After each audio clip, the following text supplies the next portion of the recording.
Let's say you have been asked to apply columns in this first paragraph and then a drop cap. First thing that you have to do is highlight everything, and you come to page layout, choose the number of columns from here, these columns. I will suggest that you go to more columns, because you can be asked to, when you put say 2 columns, you can be asked further to put a line between the 2 columns. So you can see that you have a provision here. Otherwise, I will cancel here. If you only chose this as 2, you'd have no option of putting a line between the 2 columns. So go here, come to more columns and line between, and you see the preview, then you click OK. So at this point you can now apply a drop cap, and you'll go to Insert. To apply a drop cap in the Insert tab, come to the text group and you click on Drop Cap. When you drop cap dropped, this one is by default will drop by 3 lines. I would also advise you to move to drop cap options, from where you can be able to do a little more. So click on dropped, and you can change the font. Right now the font is Arial. You can change it, say, to say Arial rounded empty bold. Lines to drop, you pick from here 4, 5, then you click OK. That is how beautifully it can appear once you have done all that. Now let's say you have been asked to copy the last paragraph to the next page. Right now this document has only 1 page. So if you want to copy this whole paragraph to the next page, you make sure you have selected it, come to home, then you choose the option copy, then right in front of the last paragraph, press Ctrl plus Enter. Press Ctrl plus Enter. Ctrl plus Enter moves the cursor to the next page, from where then you can be able to paste. And so you have 2 pages. Okay, now if you are supposed to say, let me undo. If you are supposed to say copy this last paragraph to page 3, but this is page 1 only, it means that you first have to highlight here, copy, position the cursor right in front of this, take note of what number is here, press Ctrl plus Enter. Now you have 2 pages here, but we are supposed to take it to page what?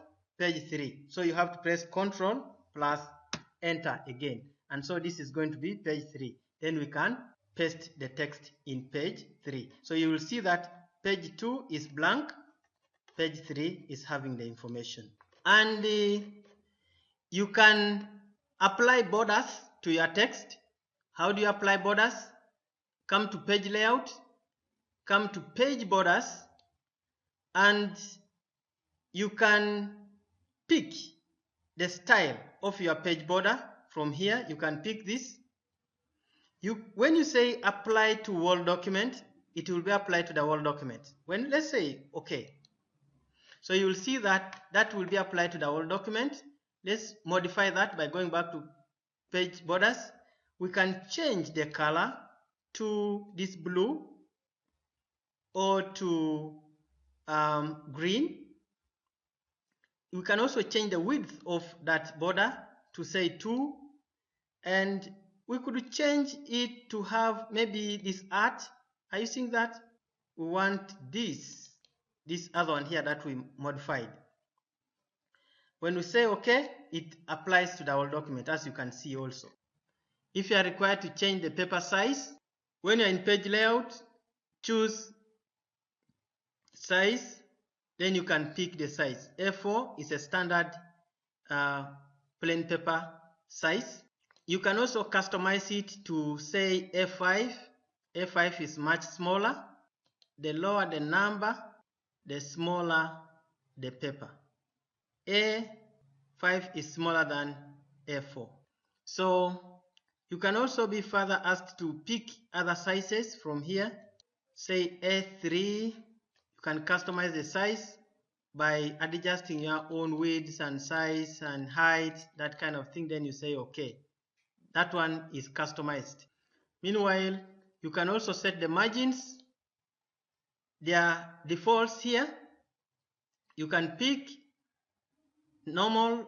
It means that the top margin is 1 inch, left margin 1 inch, bottom margin 1 inch, right margin 1 inch.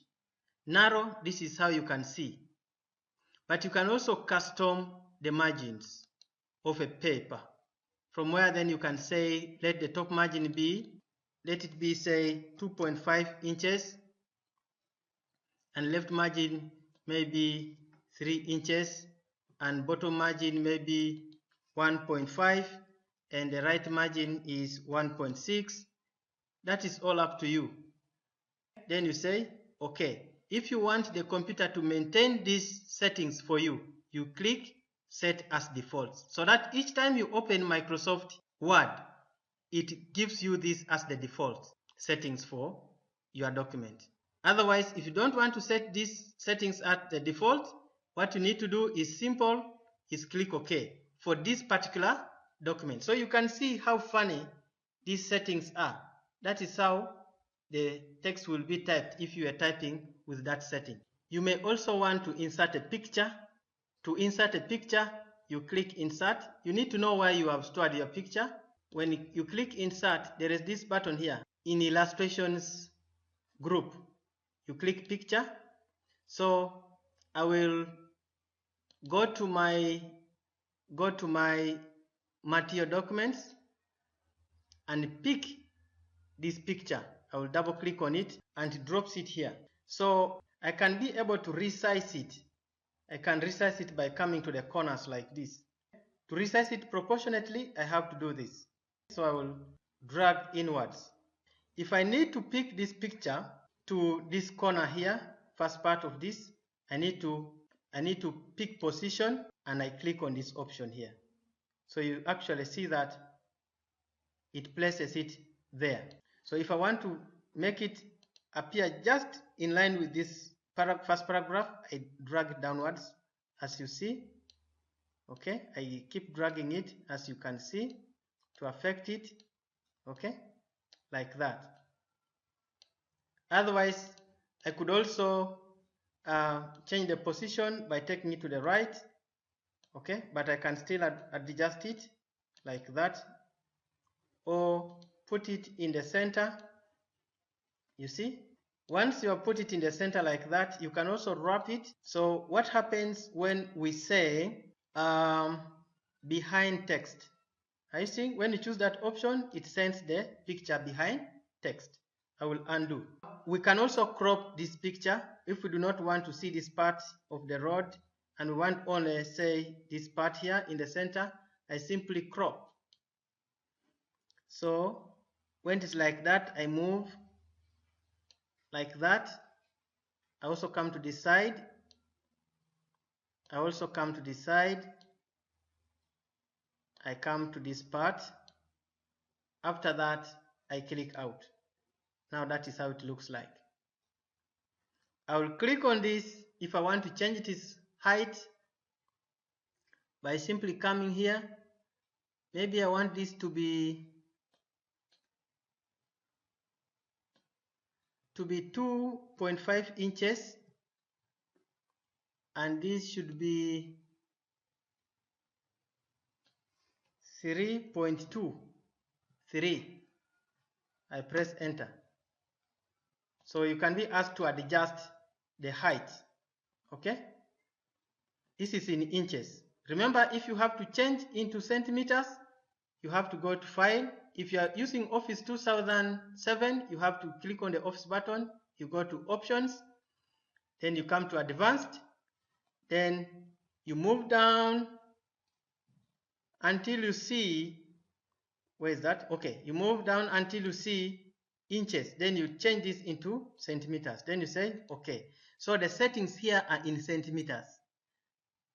So if your document is originally in inches, you have to make sure that you adjust it, you change it into centimeters. before you can get the desired size. You can also go further to modify this picture. How? See the picture styles. When you pick this, that's what happens. You pick that, that's what happens. You pick these others, okay? Yeah? You see? Yeah? So, depending on which one you find very interesting, nice for you, you can click on that, okay? And now you have your picture a bit modified. You can also be asked to insert clip art. To insert clip art, you need to go to Insert, Clip Art, then you click. Once you click Clip Art, this clip art thing comes. What you can do, you can simply click Go, okay? Then it shows you all this. If you are supposed to insert a clip art of your choice, you move until you see something desirable. So you can double click on this and it brings for you this clip art. So once you're asked to insert a clip art, and maybe you are supposed to insert it before the heading, so you can now, after inserting it, you can go to home, cut it, then you can click here, then you can paste, then you can press enter from there and you have your text here. I will undo. If you are supposed to put it below this document, you will cut it from here and then press enter and then you choose the option paste. If you are required to reduce the font size of the document here, you will have to highlight, come to reduce font size, maybe to 10 or say 9. You click there and type 9 and press enter. Then you can be able to see that all your information fits into one page. So you may also be tasked to find out the number of words in your document. To find out the number of words in your document, you simply need to come down here and you see from down here. There are 333 words in this document. Alternatively, you could go to Review and click on Word Count. Word Count gives you a little more. So it tells us the number of pages, the words, characters with no spaces as 1,803, while with spaces is 2,129, paragraphs there are 4, lines there are 28. You close. The other thing is to do with a footnote and an endnote. If you are asked to put a footnote in privileges, for example, you will click there next to privileges, then you make sure you are in references. In references here, you'll be able to insert a footnote. When you insert a footnote here, it takes you to the end of that page. And if the footnote text that you're supposed to put for privileges is benefits, you type benefits. Now, what is the difference between a footnote and an endnote? Before I can give you the difference between a footnote and an endnote, let me first undo this. The alternative way of putting a footnote is by pressing Ctrl, Alt, and F. So it's appearing on privileges. So the footnote text for privileges here, I'm putting, say, benefits. This you'll be given if you are required to put a footnote. You can be given by the person testing you, say your teacher or whoever else is testing your knowledge on Microsoft Word.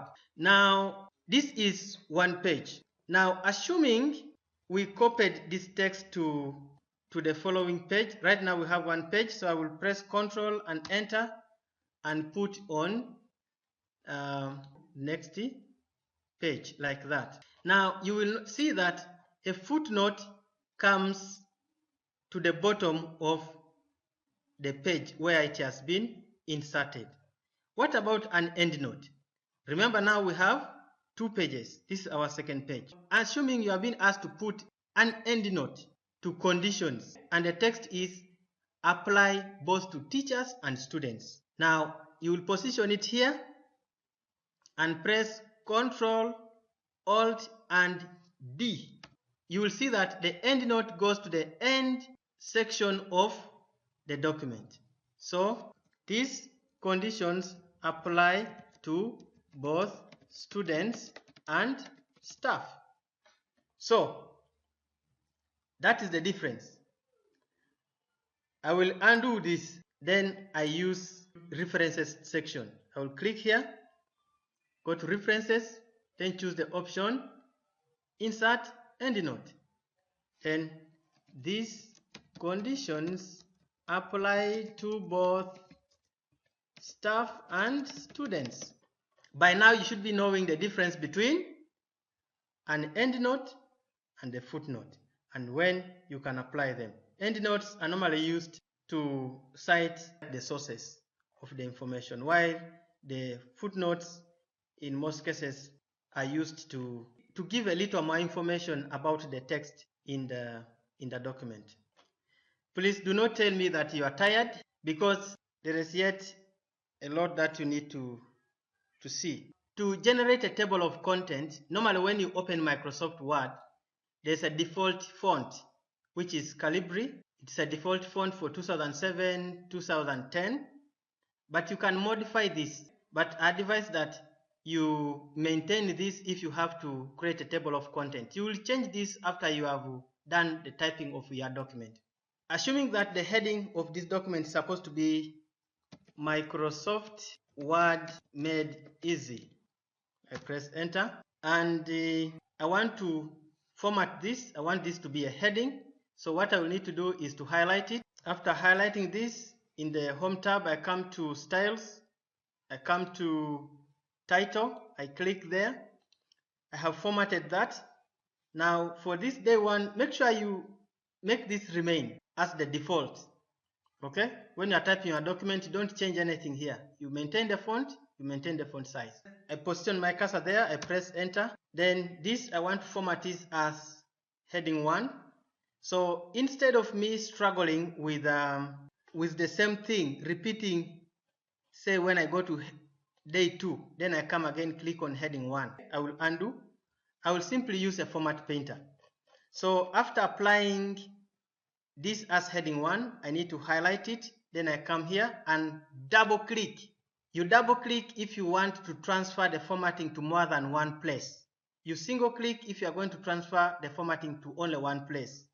So I double clicked it because I'm going to transfer the formatting to more than one place. So I will scroll and look at this heading 2. I click. Then I scroll, I look for day 3 also. Then I look for day 4. Okay? Then I touch escape. I'm done with heading 1. Now this lesson 1 is supposed to be heading 2. After I've applied to the first one, say over in this, I need to double click this, then look for another lesson like that. I will skip others so that we can see what to do with it. 12 and even this other, and the yes, okay, highlight that and click, just click on that, click on that, click on that, yes.